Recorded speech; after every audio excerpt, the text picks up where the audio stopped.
A janitor hero saves a supermodel from a terrorist attack at a luxury hotel. Will they survive the chaos?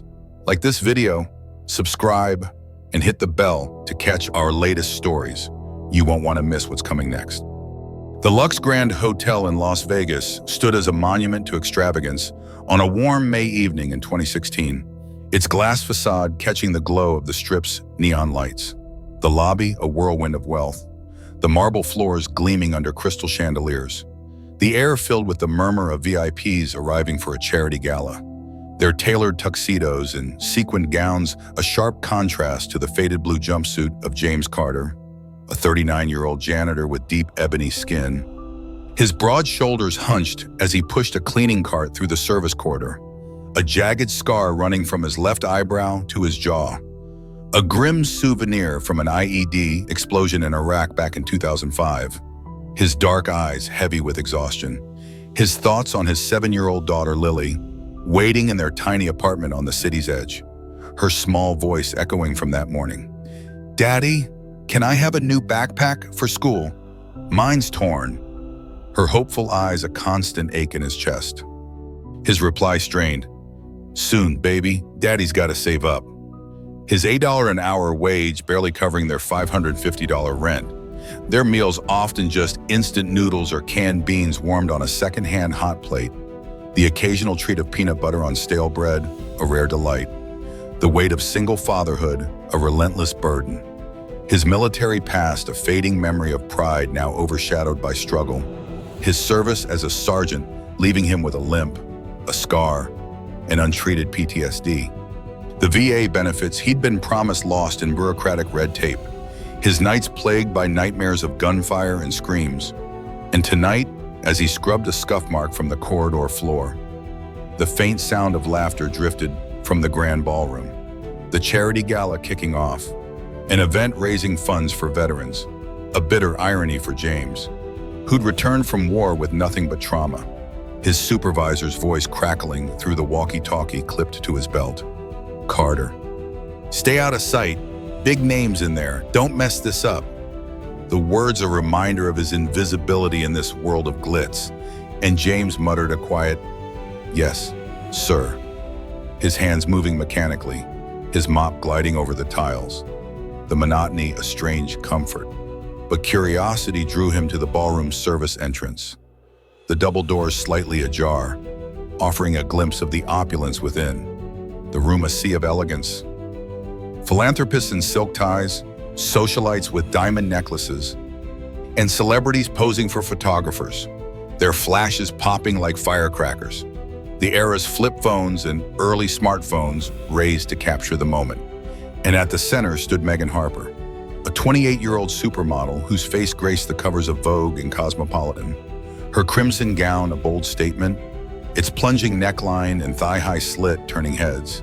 Her auburn hair styled in loose waves, her sapphire eyes sparkling with charisma as she spoke to the crowd.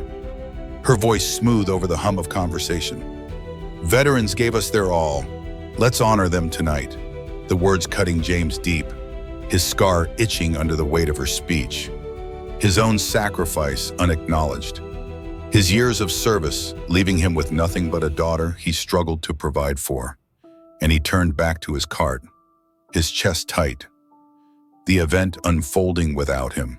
The laughter and applause a distant hum as he retreated to the corridor, his cart rattling behind him. But 15 minutes into the gala, a deafening explosion shook the hotel, the force sending a tremor through the floor, the chandelier above the ballroom shattering with a crystalline scream, glass raining down like deadly shards, screams erupting as thick black smoke flooded the room, choking the air, the sharp crack of gunfire following, a group of masked terrorists storming through the main entrance. Their black tactical gear a stark contrast to the elegance. Their AK-47s spraying bullets. Guests collapsing in pools of blood, their gowns and tuxedos stained crimson, others scrambling for cover behind overturned tables. Their screams a cacophony of terror, the marble floor slick with blood and debris, and James dropped to the ground. His military training surging to life, his pulse hammering, his breath shallow, his voice a sharp whisper. Not again. Not here. The nightmare of Iraq flashing before his eyes. The smell of gunpowder. The screams of his squad. The chaos all too familiar.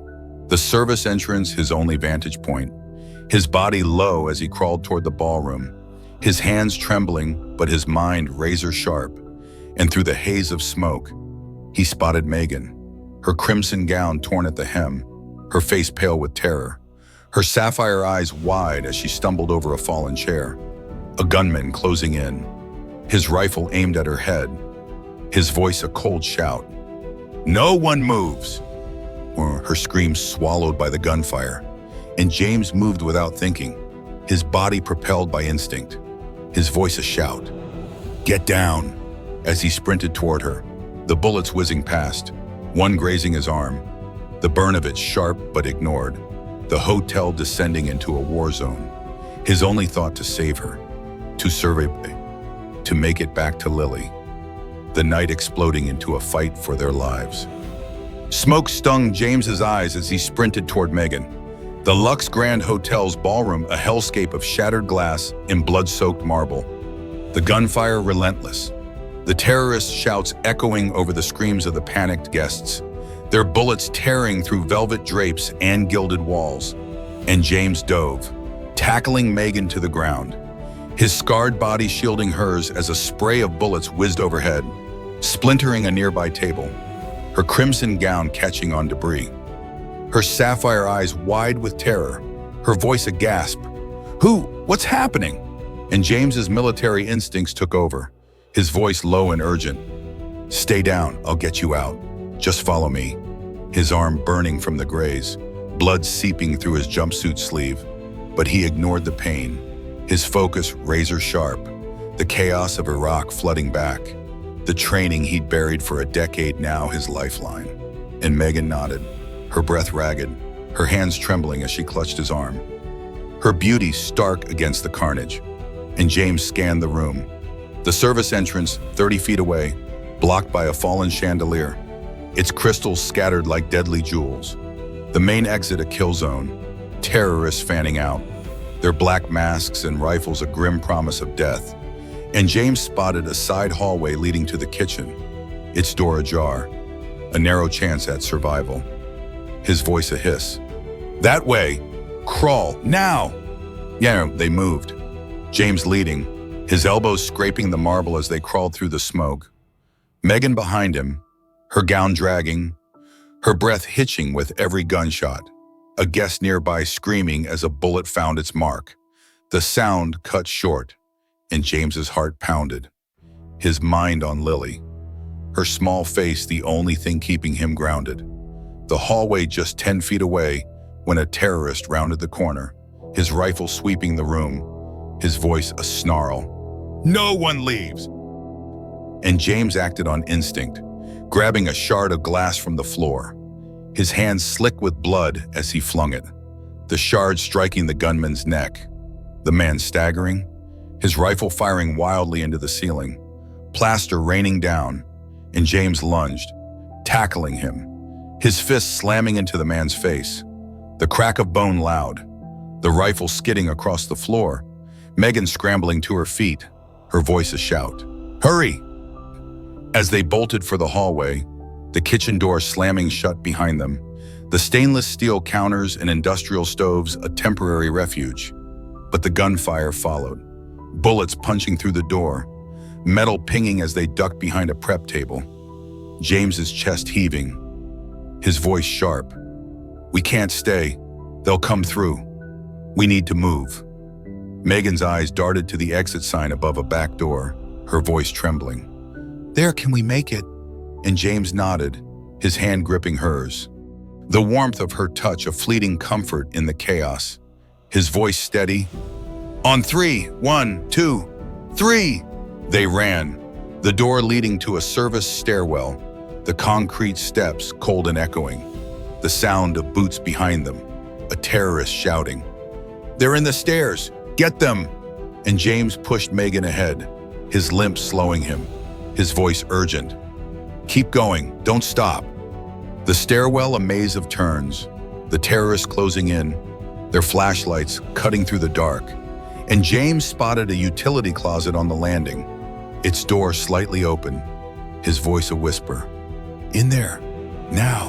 When they ducked inside, the cramped space filled with mops and bleach bottles, the smell sharp, their breaths shallow as they pressed against the wall, the terrorists' boots thundering past, their voices fading, and James turned to Megan, her face inches from his, her breath warm, her voice a whisper. "You saved my life. Who are you?" And James's gaze held hers, his voice low. "James, just a janitor. But I've been in worse spots. We're not safe yet." The weight of his past pressing down. The memory of Iraq's battlefields a grim parallel to this nightmare. And Megan's hand squeezed his, her voice soft. "Thank you, James. I owe you." But the moment was shattered by a distant explosion. The hotel shaking, the sound of collapsing debris echoing through the stairwell. And James knew their fight for survival was far from over. The terrorists still hunting, their escape a fragile thread in a night of terror. The utility closet's stale air pressed in, the faint scent of bleach mixing with the metallic tang of James's blood as he and Megan crouched in the dark, their breaths shallow, the echo of the terrorists' boots fading down the stairwell. The Lux Grand Hotel's once glamorous halls now a labyrinth of danger. And James's dark eyes scanned the cramped space, his scarred hand gripping Megan's, her sapphire gaze locked on him, her crimson gown smeared with ash, her voice a trembling whisper. "Are they gone? Can we move?" And James nodded, his military instincts sharp, his voice low. "For now, but they'll circle back. We need to find a better spot, somewhere they won't look." His arm throbbing from the bullet graze, the pain a dull ache he pushed aside. His focus on survival, on getting back to Lily, and he eased the closet door open. The stairwell silent but heavy with tension. The distant crack of gunfire and screams from the ballroom a grim reminder of the chaos below. And James led the way, his limp more pronounced on the concrete steps, Megan following close, her heels abandoned, her bare feet silent as they descended, the stairwell's emergency lights flickering, casting eerie shadows. And at the third-floor landing, James spotted a sign for the staff break room, its door slightly ajar, his voice a hiss. "In there! Quick!" They slipped inside, the room small and cluttered, a worn couch in the corner, a vending machine with a cracked glass front, a small TV mounted on the wall showing static, the remnants of a shift long abandoned, and James barricaded the door with a table, his hands shaking but steady, his voice firm. "We'll hold here for now, catch our breath, figure out what's next." Megan sank onto the couch, her body trembling, her voice breaking. "I thought I was gonna die. Those people, they're killing everyone."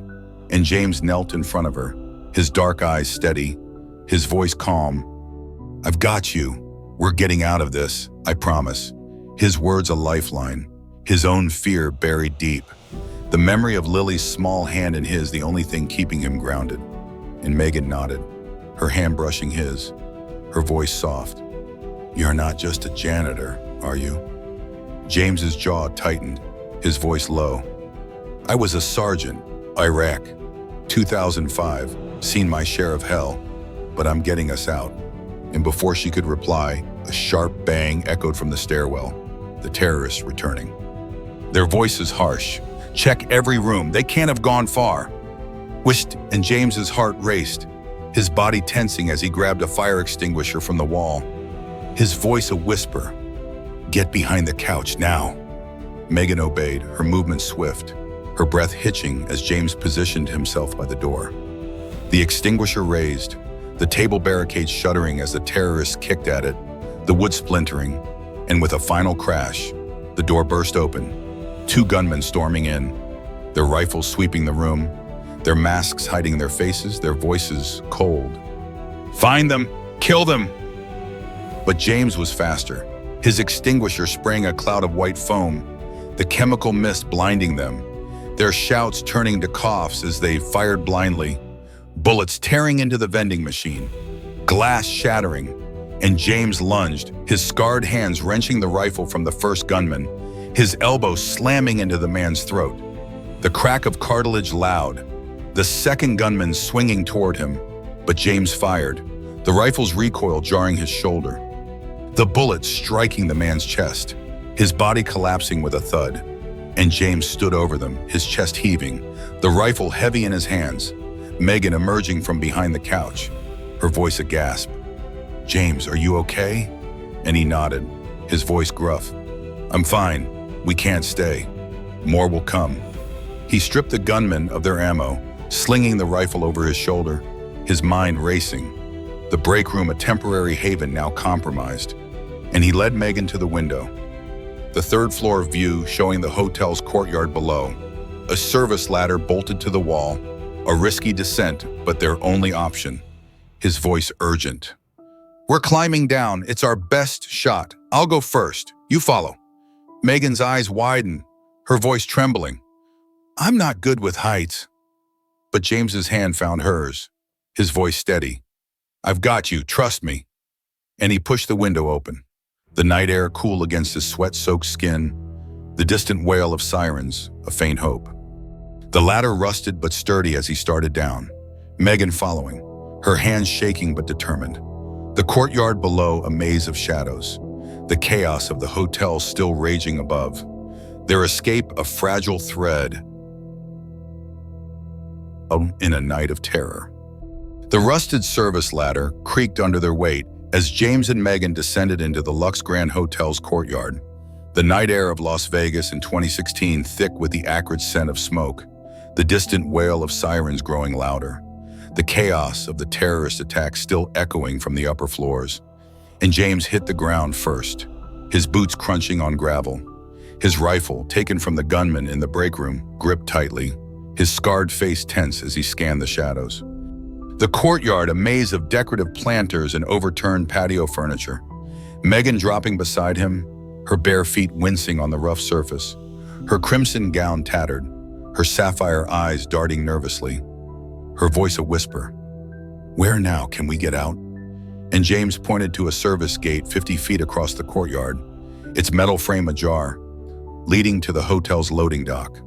His voice low. "There, that's our way out, but we've got company." His gaze locking on three figures emerging from the hotel's rear entrance. More terrorists, their black tactical gear blending with the night, their rifles raised, their voices sharp. "They're down here, don't let them get away." And James pulled Megan behind a planter, the marble cold against their backs, his military training kicking in, his voice a hiss. "Stay low, I'll handle this. When I say go, you run for the gate." Megan's hand gripped his arm, her voice trembling. "You can't take them alone, don't die on me." And James's dark eyes met hers, a flicker of resolve in his gaze. His voice steady. "I'm not dying tonight. I've got a little girl waiting for me." The thought of Lily fueling his determination. And he peered around the planter, the terrorists fanning out, their flashlights cutting through the dark. One barking orders. "Flank left, check the dock." And James seized the moment, his rifle raised, his fingers steady as he fired, the shot ringing out, the bullet striking the lead gunman's shoulder, the man dropping with a scream, the others returning fire, bullets chipping the planter, shards of marble flying, and James ducked back, his breath ragged, his voice sharp. "Go, now!" Megan bolted, her bare feet pounding the gravel, her gown trailing as she sprinted for the gate, James covering her, his rifle firing in controlled bursts, the second gunman taking a hit to the leg, his body crumpling, but the third charged, his rifle blazing, bullets grazing James's side, the pain searing, blood soaking his jumpsuit, and James gritted his teeth, his training overriding the agony, his voice a growl as he tackled the man, the rifle clattering away, their bodies hitting the ground, the terrorist's knife flashing as he slashed at James, the blade nicking his arm. But James's scarred hands were faster, twisting the man's wrist, the snap of bone loud, the knife falling, and James drove his fist into the man's throat, the terrorist choking, his body going limp, and James staggered to his feet, his side burning, his vision blurring. Megan's voice a desperate shout from the gate. "James, come on!" And he ran, his limp slowing him. The loading dock a concrete expanse littered with crates. A delivery truck parked near the exit, its doors open, and James pushed Megan inside, his voice hoarse. "Get in, stay down." They crouched in the truck's cargo hold, the smell of oil and cardboard heavy, their breaths ragged, the sirens now deafening as police swarmed the hotel, megaphones blaring. "This is the LVPD, drop your weapons!" And James peered through a crack in the truck's door, his heart sinking as he saw more terrorists retreating toward the dock, their rifles still raised, one shouting, "Take the truck, get out now!"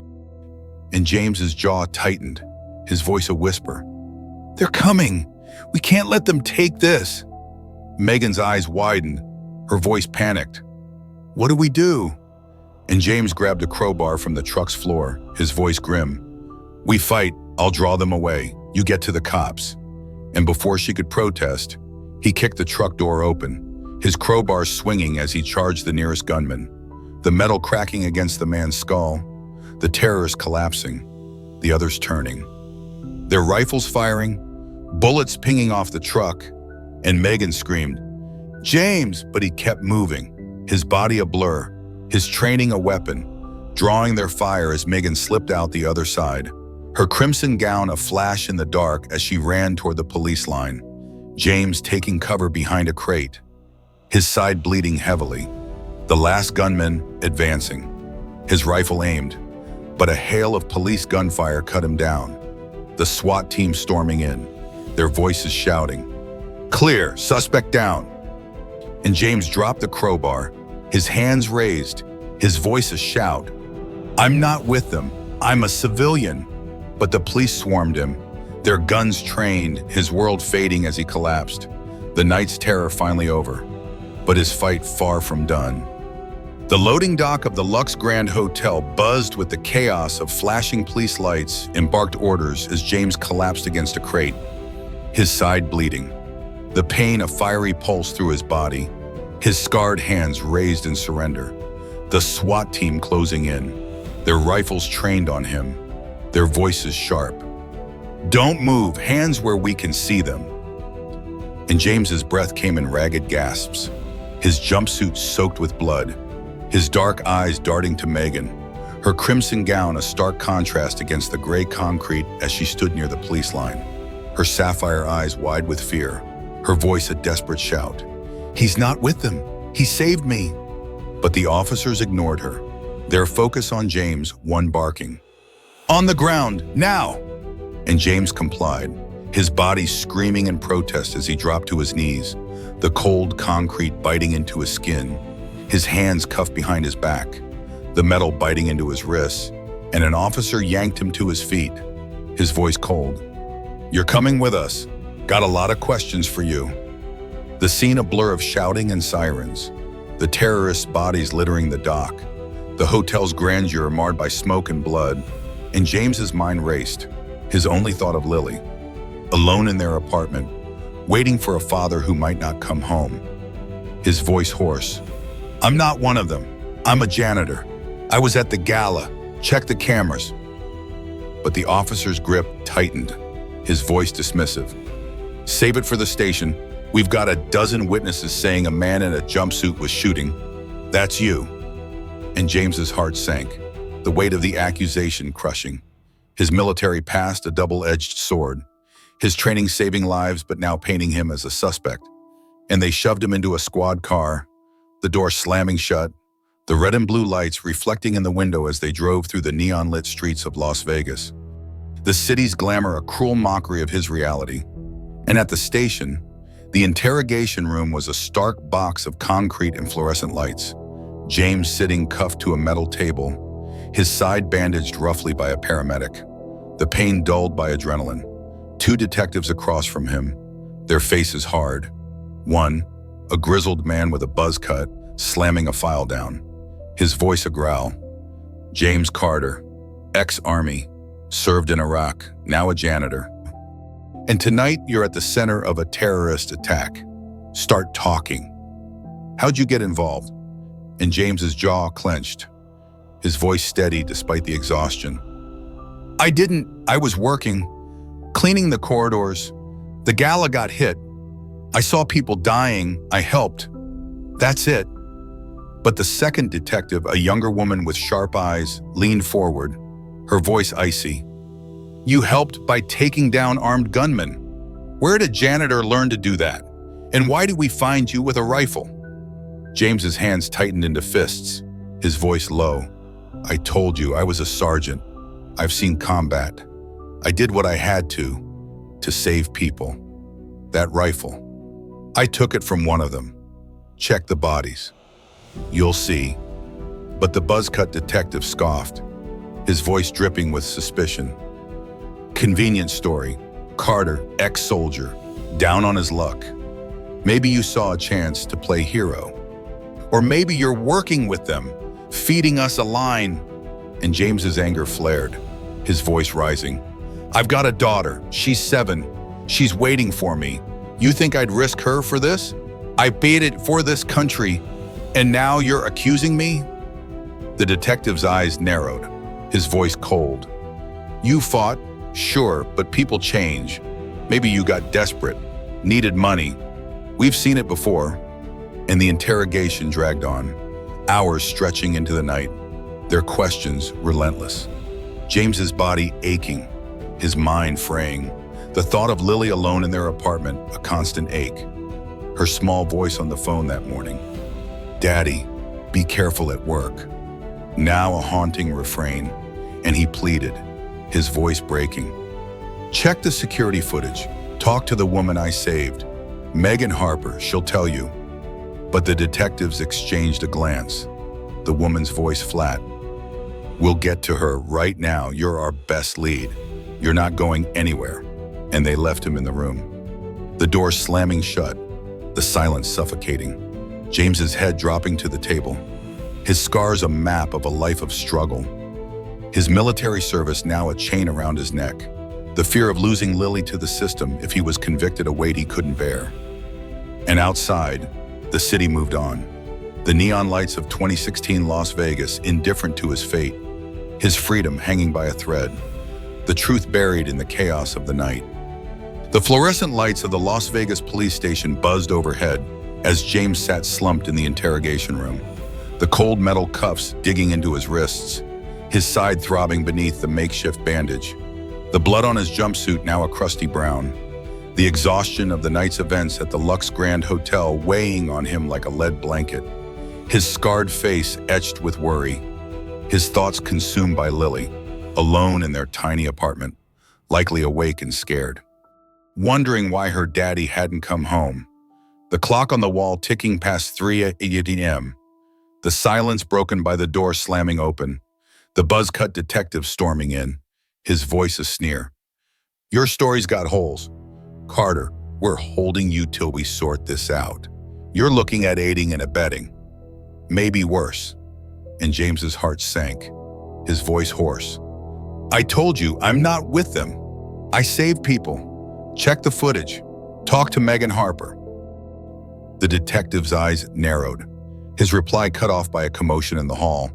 A woman's voice sharp and commanding. I need to see him now. He's not a terrorist. He saved my life. And James's head snapped up, his breath catching as Megan Harper burst into the room.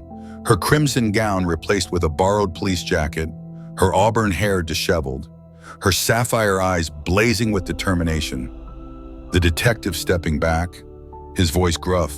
Ms. Harper, this is an active investigation. But Megan cut him off, her voice fierce. I don't care, he's innocent. I'm your witness. I saw everything. James Carter saved me. He fought those gunmen. He's a hero, not a criminal. Let him go. The younger detective hesitated, her sharp eyes flicking between Megan and James, her voice measured.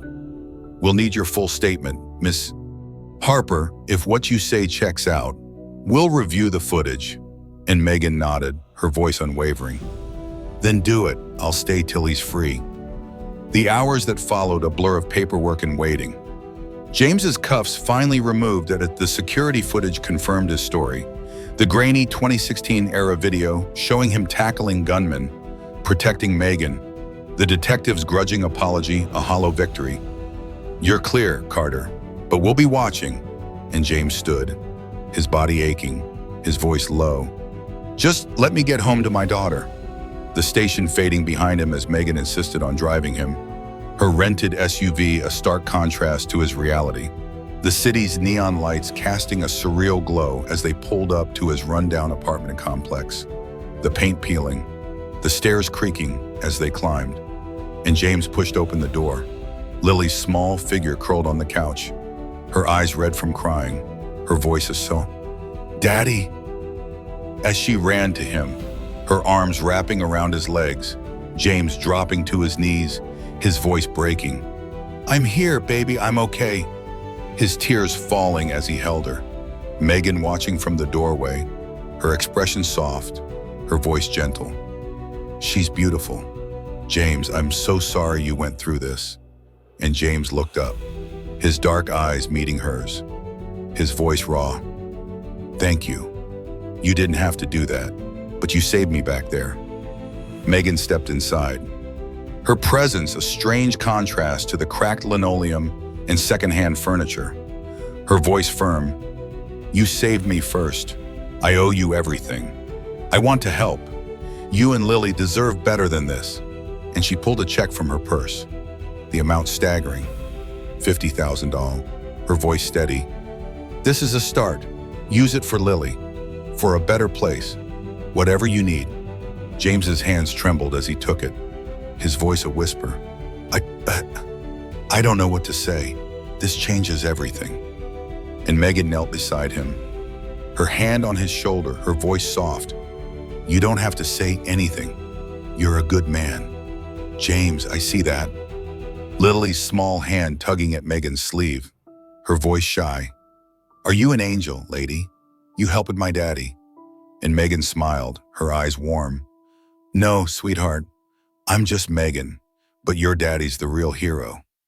The moment a quiet reprieve after the storm, James's gratitude a heavy weight, his life on the cusp of change, the night's terror giving way to a fragile hope. Megan's presence a light in his darkness, their connection unspoken but palpable, the future uncertain but brighter than it had been in years. The faint hum of Las Vegas traffic seeped through the cracked window of James's apartment as the early morning light of 2016 filtered in, casting soft shadows on the worn linoleum floor. The check for $50,000 still clutched in James's scarred hand, his mind reeling from Megan's generosity. Lily curled against him on the couch, her small body finally relaxed in sleep, her breathing steady after the night's ordeal, and Megan sat across from them in a rickety chair. Her borrowed police jacket draped over her shoulders, her crimson gown peeking out beneath, her auburn hair a mess, but her sapphire eyes steady, her presence a quiet anchor in the storm of the past 24 hours. And James's voice was low, his gratitude heavy. "I don't even know how to start thanking you. Megan, this money, it's a new life for us." Megan's smile was soft, her voice gentle. "You don't need to thank me, James. You gave me my life back at that hotel. This is the least I can do." And she glanced around the sparse apartment, the peeling wallpaper, the single light bulb flickering overhead, her expression shifting, her voice firm. "But I'm not stopping here. I want to make sure you and Lily are okay, really okay." And over the next few weeks, Megan became a constant in their lives, her visits frequent, her laughter filling the small space as she brought groceries, fresh fruit, milk, things James hadn't been able to afford in years. Lily's eyes lighting up at the sight of strawberries, her small voice a squeal. "Daddy, look, she brought red berries." And Megan knelt beside her, her voice warm. "They're strawberries, sweetie, try one." The joy on Lily's face a balm to James's heart, his dark eyes meeting Megan's, a silent understanding passing between them. And Megan helped in other ways, arranging for a lawyer to ensure the police dropped any lingering suspicions, her influence opening doors James never could. securing him a better job as a security guard at a local casino. The pay nearly doubled his janitor wage. And she spent evenings with them, teaching Lily how to braid her hair, her fingers gentle, her laughter mingling with Lily's giggles. James watching from the kitchen, his heart stirring with something new, a warmth he hadn't felt since before Iraq. His voice hesitant one night as Lily slept. "Megan, you've done so much. Why keep coming back? We're nobody to you." And Megan's gaze softened, her voice quiet. "You're not nobody. James, you're the bravest man I've ever met. And Lily, she's a light. I feel something here, with you both." Her hand brushing his, the touch electric, but doubts lingered. James's voice low. "I'm a scarred-up vet with nothing to my name. You're a supermodel. The world's at your feet. What could you see in someone like me?" And Megan's fingers tightened around his, her voice fierce.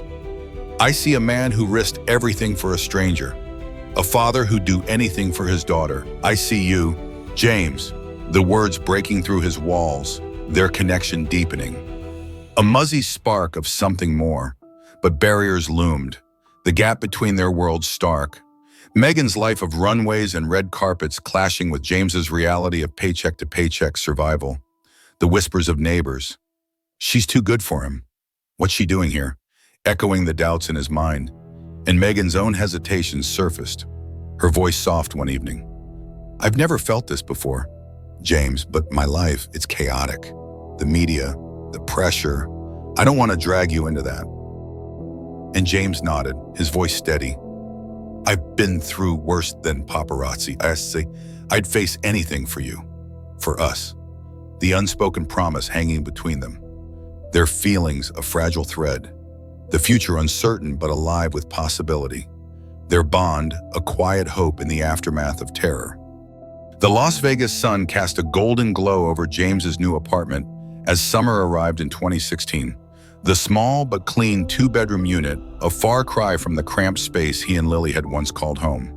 The walls freshly painted, the kitchen stocked with new pots and pans, a small table adorned with a vase of flowers Megan had brought.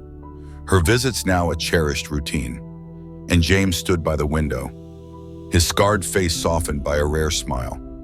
His new security guard uniform pressed and ready for his shift at the casino. The better pay, allowing him to enroll Lily in a local summer camp. Her laughter echoing from the living room where she colored with new crayons. Her voice bright. "Daddy, look, I drew Megan with us at the park." And James turned, his heart swelling at the sight of the drawing. 3 stick figures holding hands under a bright yellow sun. Megan's figure with long auburn hair, his own with a jagged scar, and Lily's small form between them. A family in her eyes. And Megan sat beside her, her sapphire gaze warm, her voice gentle. "That's beautiful. Lily, I love it." Her presence a constant now, her supermodel life taking a back seat as she spent more time with them, her laughter a melody in their home. And James joined them, his voice soft. "She's been happier since you started coming around. I've never seen her like this." Megan's smile deepened, her hand brushing his as she stood, her voice quiet. "I'm happier too. James, being here, with you both. It feels right." The words a spark, their connection undeniable. The muzzy feelings of the past weeks solidifying into something deeper. Their evenings often spent on the tiny balcony, sharing stories under the stars. James opening up about Iraq. The nightmares that still haunted him. His voice raw. "I thought I'd never feel anything good again. Until you." And Megan's fingers laced through his, her voice a whisper.